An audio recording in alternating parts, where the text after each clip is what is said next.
Let's get you caught up on the Harry Kane situation. This was a statement from Friday. We're reminding you of it because we've not had Craig Burley on since this. He says, while I won't go into the specifics of the situation, I want to clarify that I would never and have never refused to train. I will be returning to the club tomorrow, Saturday, as planned.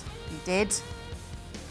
What have you made of this statement from Harry Kane in this whole situation? He had to make a statement. It's crystal clear. The club were expecting him back. He didn't return, and he peddled out a lot of hogwash about resting after the Euros and being away and quarantine and all that sort of stuff. But at the end of the day, he has, and the club we're talking about, we don't know if they have fined him internally. They may have fined him on the quiet. We have no clarification of that. But the club were certainly intimating that they were thinking about doing this, and I think that tells you everything you need to know. Look, they have to figure out a deal here somehow to get this transfer through. It's going to be difficult, but clearly he's made it clear he wants to go. I think now when you're making a statement, it's all a bit soft, really, and a bit unnecessary.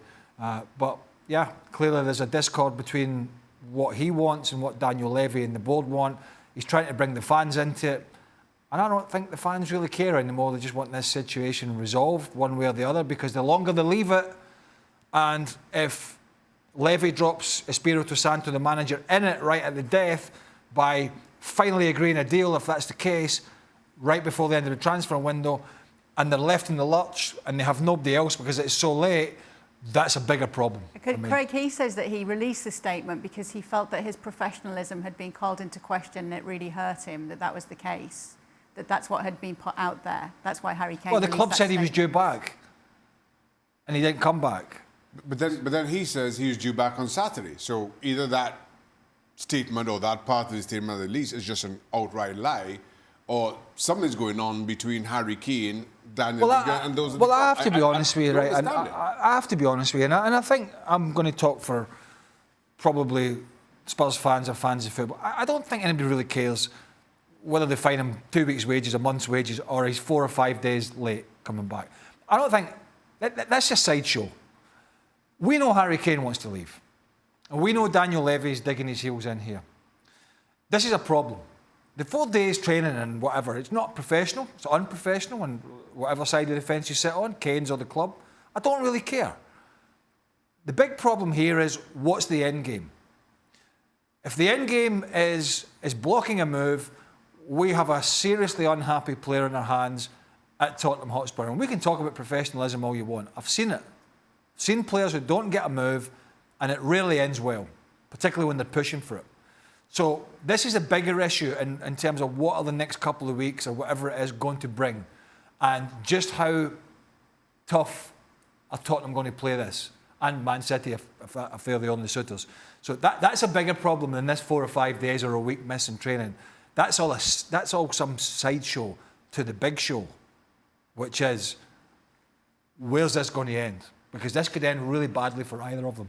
Well, the Spurs head coach, Nuno Espirito Santo, has actually don't go down the Don route. I won't call him Nuno, don't worry. I've got a little book with me now. I'm just marking people off.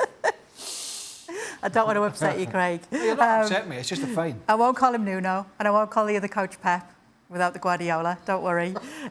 Kane, not Harry, apparently would be available to play against Man City in the season opener. How do they work this one out then, Shaka? No. Is it dangerous to be playing him now with all this as the backdrop?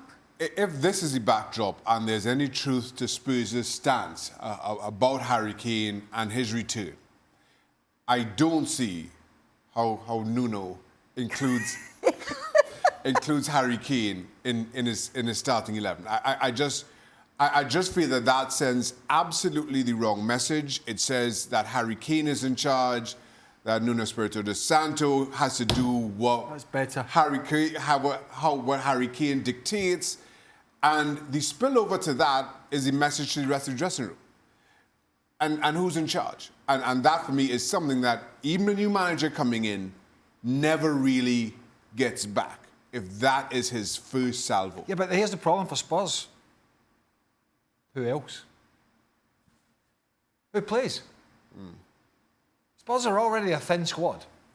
I know they've made one or two But yes, signings, and a loan from, and they've signed a defender from Atalanta. I think it's an initial loan deal, but very good player.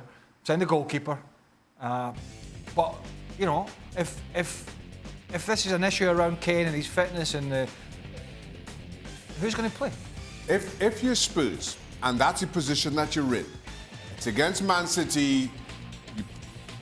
Listen, it's easy for me to say sitting here, you're probably not going to win it. You cannot afford to lose your authority in the dressing room in your first official game in charge. At this point, I'm saying to Nuno Espirito Santo, play anybody. You cannot afford to just salvage all the authority that you may have at this point in the first 90 minutes in charge. Here's my tip of the day, right? I would not be surprised if Harry Kane trains this week, he's back, yeah? And lo and behold, I'm just throwing it out there, he's not fit to face Man City. Okay, not fit. Gab, Wait. September 1st, where's Harry Kane playing? Ooh. Look, I genuinely don't know, but I think this whole thing is pretty much nonsense. I mean, if we go by Levy's track record, he set a price for Harry Kane. There's a price at which you'll let him go.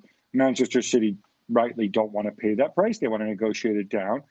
But the reality is, you know, Harry Kane can talk about gentlemen's agreements. He can have his heart set on going elsewhere.